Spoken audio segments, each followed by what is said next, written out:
Cruïlla, una oportunidad para tu marca.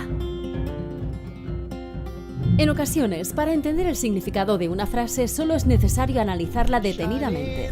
Me explico. Hoy en día, asociarse a la palabra Barcelona está claro que conlleva multitud de beneficios.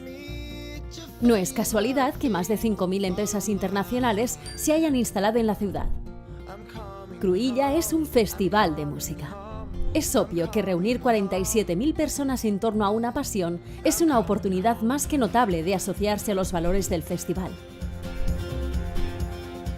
Y si encima el objetivo es lograr una experiencia agradable y positiva, ¿qué mejor época para hacerlo que en verano? Cruïlla es el Festival de Verano de Barcelona. ¿Y dónde está la oportunidad para tu marca? Somos un festival en el que el público es el protagonista. Eso es lo que dicen todos, estarás pensando. Sin embargo, no todos son calificados por la prensa como el macrofestival cómodo y habitable. Y tampoco obtienen un 34% en NPS. Inolvidables directos para un público crítico y diverso. Un entorno agradable donde vivir, sentir y emocionarte con la música.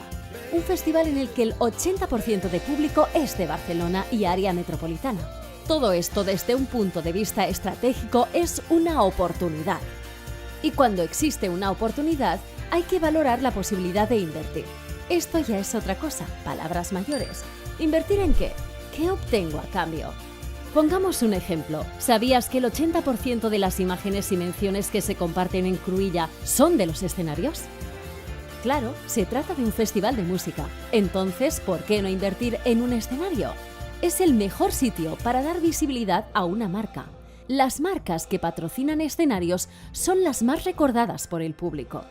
Invertir en música es invertir en emociones, en sentimientos, en sensaciones. Invertir en Cruïlla es conectar con las personas de forma individualizada, es generar y compartir experiencias, es vincular público y marca.